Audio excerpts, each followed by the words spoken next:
Hey guys, welcome. I wanted to share with you today just some of the differences between the North Dakota first-time homebuyer programs and some of the specialized programs that are available, and then the South Dakota programs that I talk about a lot here on the page. So I've got with me today Amanda from our office up in Minot, North Dakota. So welcome, Amanda, Thank loan you. officer up there for the bank. And we just wanted to really just sit down and talk for a few minutes on some of the differences between, like I said, the South Dakota programs and North Dakota programs.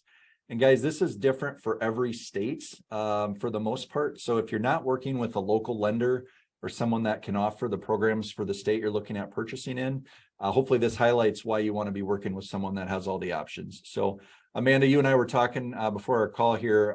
You do have to be a participating lender to be able to offer any of these programs. So some of your national call centers and some of the online lenders don't offer these programs. So hopefully you're watching this video and you're able to learn a little bit about what is available for you as a home buyer. So Amanda, why don't you tell us a little bit about the North Dakota Housing Finance Agency.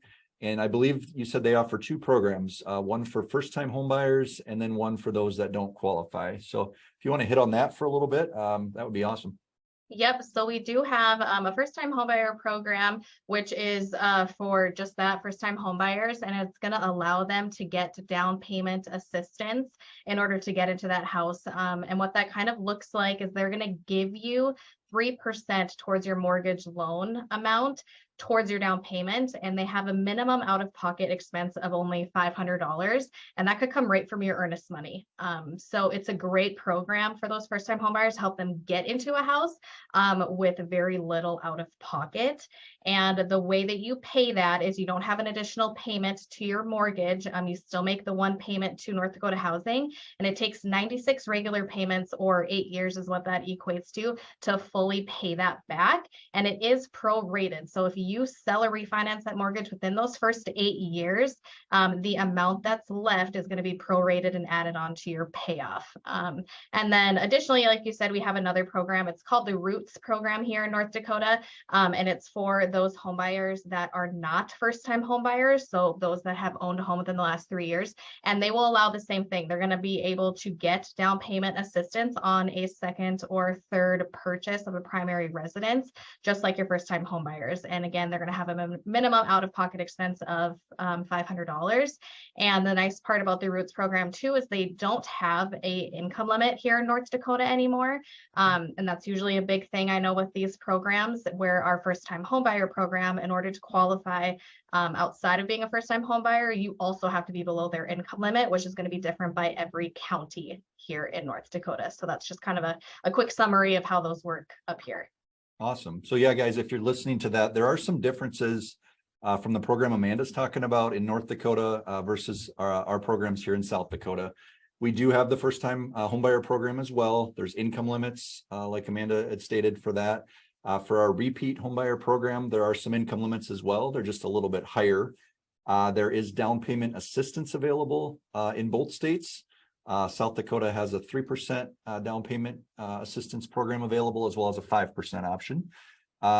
Amanda mentioned that after 8 years, that second mortgage portion in the North Dakota program is forgiven and zeroed out, where in South Dakota, you might have that for 10 years and you still pay that full amount back when you sell your home. So a lot of different intricacies, I guess you'd say, between the two programs, but they also feel a lot the same in the fact that there is down payment assistance available and programs available to help you out, specifically as a first-time home buyer, but also as a repeat or a move-up buyer as well. So Amanda, I think you said before there, like to get information on what those limits look like.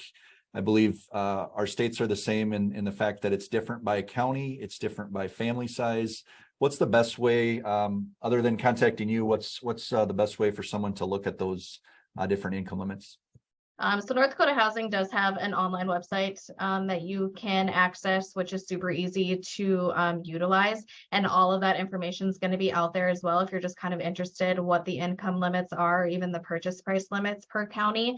So you can definitely go out and look at those. And then from there, you'd want to contact one of the participating lenders like us to get your application started. So then we can make sure that your income actually falls in within those limits. Because something kind of different with income is they don't just look at one source of income. So if you receive your base income, but you also will get like bonus and overtime throughout the year, but we're not using that additional income to qualify, North Dakota Housing is still going to look at your overall annual income to make sure that you qualify. So any and all, even if you have a second job that you do, that also has to fall under there, or a spouse. So it's going to be kind of, you know, your total income or household income is how we explain it too.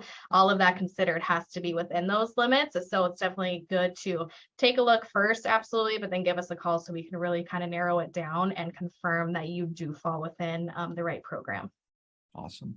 I know when we're talking all these different programs and different things that might be different, it can be a little bit overwhelming, especially if you've not owned a home before. So if you're looking at moving up to North Dakota and you're here with us, we could definitely get you in touch with Amanda, or we've got other loan officers in different parts of the state of North Dakota that would love to help you out as well. So if you're considering North Dakota as somewhere you're looking at moving, let myself or Amanda know. We'd love to get you in touch with someone that can basically sit down and help you walk through that. On the flip side, if you're moving from North Dakota down to South Dakota, we've got a team here that would love to help you out with that as well. There are a lot of things to know and consider. And like I started off with, you do have to be a participating lender in the program to be able to offer it. So that's really the key there, is to get linked up with someone local and someone that knows the programs inside and out, such as Amanda. So Amanda, any closing thoughts or things that we might have missed? I don't think so. One thing I'll mention too is I think both of these programs we still consider to be pretty local because they are going to be your state agencies. So I kind of tell people never be scared that we won't be the ones servicing it afterwards, because, you know, North Dakota Housing is located right out of Bismarck. So you call and you're going to get in touch with somebody right away. So it's still a very local program for us here. Awesome. Well, we wanted this to be informational, and it might be watched by someone several months or even years down the road. So all of these programs we're talking about, this is as of 2022. We're going to click a link here in the post to get more information on things like interest rates and income limits and purchase price and all of that. But if you've got questions, feel free to reach out. Click on the links below. Hopefully you found that helpful. And if we can help you out, by all means, feel free to reach out. So thanks, everybody. And have a great day. Thanks, Amanda. Thanks.